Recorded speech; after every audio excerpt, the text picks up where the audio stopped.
Ho ho ho, everybody! I'm Michael. This is a review for Sammy Keyes and the Runaway Elf. It's book 4 in the Sammy Keyes series. This could be my favorite book of the series so far. It's really mystery focused. The mystery is that a dog has been kidnapped.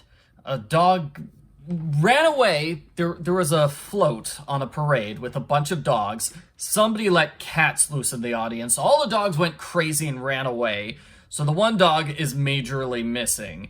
And the woman who owns the dog, she's like a crocodile, and she's really nasty, and she openly blackmails Sammy into finding a dog. She's like, hey, guess what? Your grandmother's gonna be thrown in the cold and die unless you find my dog.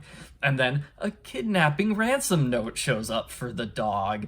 And then the culprit also shaves the dog's hair and sends it in a box. The culprit is demanding $50,000 for the return of the dog. Oh, it was so creepy. It was really well. It was really well done. I really liked the crocodile lady. She made for an interesting villain. She has this black book with blackmail material on everyone in town. Like, she just reads from it casually. It's like, okay, this says this person's name, age, how much money the person made last year, a biography focusing on everything bad that's ever happened to that person. And that's only like one paragraph on one person. So she's got the dirt on everyone in town, and I really want to know how she compiled that book. Where did she get it? Oh, yeah, it would have been really interesting to go into the backstory of that. But no, she's just a really mean crocodile woman, and now Sammy has to solve the mystery before Friday. That's the deadline that she has, because they're like, we're gonna kill your dog unless you give us $50,000 by Friday. So that was really interesting. Sammy investigates other people who are involved with the dog parade. So there's like 3 or 4 other people. One of them runs a calendar, and his business, he has employees, but he's not actually paying them. He's paying them under the table to avoid having to pay taxes, and his employees are illegal immigrants. So that's 2 different laws he's breaking, and the blackmailing woman is basically threatening to run him out of business. And I forget about the other 2 women that Sammy investigates. One of them, she finds a cut up magazine in her trash can, and she tries to compare it to the ransom note, but they don't match. Oh, it's a dead end. And the other one works for some sort of bar, and I thought this was a strange storyline. Like, Sammy breaks into a bar, no children allowed. She sneaks to the upstairs area where we've got this gypsy woman. Sammy calls her Gypsy, and she is a pool hustler, and her shoes don't have soles to them. So, I mean, she's wearing shoes, but they don't have any bottoms. And this woman tries to teach Sammy how to play pool. It was just weird. And she comes back later on to say, hey, guess what? Somebody called the health inspector and got the bar shut down. Presumably the evil blackmailing woman. Could be. Maybe. And Sammy hears a dog barking from the bathroom, so Sammy suspects, well, maybe this person stole the dog and is hiding it at her work, or it could be her own dog that she's hiding at work. Like the movie Gremlins. I just saw the movie Gremlins. It was recommended to me. They're like, oh, this is a Christmas movie. You'll enjoy it. This is not a Christmas movie. That is a horror movie. That is a very scary movie where gremlin monsters kill people left and right. But, one of the stories in that movie is that our main character has a really cute dog that he brings into work because the dog can't be left at home all day long. And then the evil old woman's like, nah, I hate dogs. I hate Christmas. I'm going to get you fired, kiddo. And so, yeah, that's the same story. Other storylines in this book. The Runaway Elf storyline. So Sammy meets this young girl, like 7 or 8 years old, named Alyssa, who's always running away. And Alyssa's mom works at like a healthcare facility. So she basically pays Sammy to take Alyssa from school to the healthcare facility. That's just a temporary situation, which is only going to last during the Christmas season. She gets a new job after New Year's. So 2 things come of it. One, Mrs. Graybill, the really mean Snoopy lady from down the hall. So she has a stroke or something, and she ends up in this healthcare facility. And there are two things. Number one, she dies. She asks Sammy's forgiveness and just dies while Sammy's holding her hand. And that's really dramatic and makes Sammy just sort of question everything. The other thing that really makes her question stuff is she sees an old picture of Mrs. Graybill, and Mrs. Graybill just tells her life story, sort of. She's like, oh, I was young, I was 17, and she basically feuded with her sister because her sister stole her boyfriend. And that's how she grew up to be this bitter, lonely old lady. That's sort of what got it started. There's a lot more to the story than that. And Sammy, she has this really line that really hits you, which is like, I don't want to grow up to be an old person to the point where if somebody sees a picture of me at age 17, they wouldn't recognize me as an adult. It's like, I don't want to be an incredibly different person from the way I am now. And that's, I don't know, that line just really hit. It's like, if I showed you guys a photo of me from age 17, would you recognize me? Would any of my high school friends and acquaintances recognize me just walking down the street? Man, that line really hit home. So it was really good. And it ties into Alyssa, the runaway elf. Her father is a police officer. Sammy learns this, her father, because she goes to see Officer Borsch. And he's really nice in this book. I mean, he thinks Sammy's kind of a troublemaker, and wherever she goes, trouble follows. But he realizes she's not a bad person. It is probably his friendliest appearance. And he was good friends with Alyssa's father, who died during a bust gone wrong, was killed, and that's where Alyssa's been going. She's been going to the grave to visit her dead father, to the graveyard. And she's like, what happened to my father? Where is he now? And Sammy gives the answer, well, he's in here, in your heart. Which, some people would say it's rather a trite answer, but I liked it. I thought it was nice. It really helped this 8-year-old girl. And yeah, that was good. That was good. But like I said, the Runaway Elf storyline is only like 2 or 3 chapters long, really. The Heather storyline is also like 2 or 3 chapters long. Sammy kind of forgets about the Heather storyline.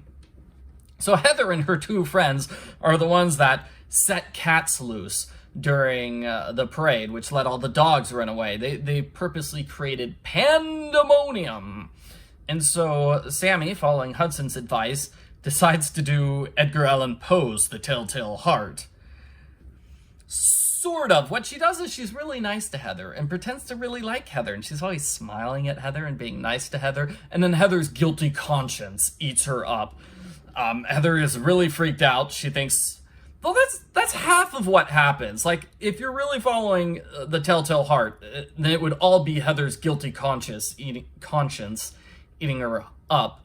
But I felt it was more like Heather was weirded out and worried Sammy was going to do something terrible to her, because it's like, there's no way Sammy would be nice to me without an ulterior motive. I feel like that was the main thing that was bothering Heather. And we get to see Heather smoking in the bathroom with her friends. Naughty, naughty, Heather. Naughty, naughty. And she that's what she was saying. She wasn't complaining, oh, I feel really guilty. She was complaining, I think Sammy's going to punch me in the face while I'm sleeping. So Heather eventually confesses on the last day of school when Sammy and her friends dress up like creepy death we 3 kings. That's sort of what prompts a Heather confession, and Officer Borsch is there. You'd think Sammy would have tried a little harder with the Heather storyline, but as I said, she almost forgets about it. She doesn't really consider Heather a suspect, and she's right, Heather's not a suspect. Heather just set the dogs loose just to be a jerk. She wasn't actually responsible for the kidnapping. I really did like the solution. Oh, one more storyline. This is like 1 chapter. Sammy's mom gets in a commercial for Gasaway. So she gets in a commercial, and in the commercial something, oh man, I love going to Christmas parties, but I feel bloated like this. But then I take gas away, and I feel better. That was the commercial. It's just her outfit pops up and then shrinks back down, and that happens twice. And Sammy is so embarrassed. The only person who sees the commercial and recognizes her mom is Marissa, so it's not that bad. But imagine if Heather found out. And I could imagine a completely different version of the book where Heather does find out and makes a big deal. Maybe that's going to happen in a future book. So that's something I really like about the Sammy Keyes series, is that all these books are unique and different. It would have been so easy if the author had just created a series formula and repeated that every single book. I see that in a lot of mystery series aimed at younger readers, like the Boxcar Children. Man, that's formulaic. There are some Nancy Drew books which are incredibly formulaic. Even adult book series, like the Hannah Swenson series, I've done reviews for those, and the Boxcar Children and Nancy Drew, so you can check out my reviews for those books. They're super formulaic. Every book has the exact same outline. I could make up an outline and it would describe half the books in the series. I couldn't do that for the Sammy Keyes series. Things are different. So this book has extra mystery. Last book had extra Heather. It keeps bouncing things around. And then we've also got the running storyline of Sammy's mom, which, appears one chapter per book, or half a chapter, but we've been slowly getting more and more information about Sammy's mom, and I imagine we're going to learn something about Sammy's dad eventually. He hasn't been mentioned in a couple of books because Sammy has no idea who he is. But yeah. So I do like how we've got an overarching story and the things switch up. The mystery in this book was really interesting, so I'm glad the mystery got a lot of focus. So the solution to the mystery, I'm getting into spoiler territory here.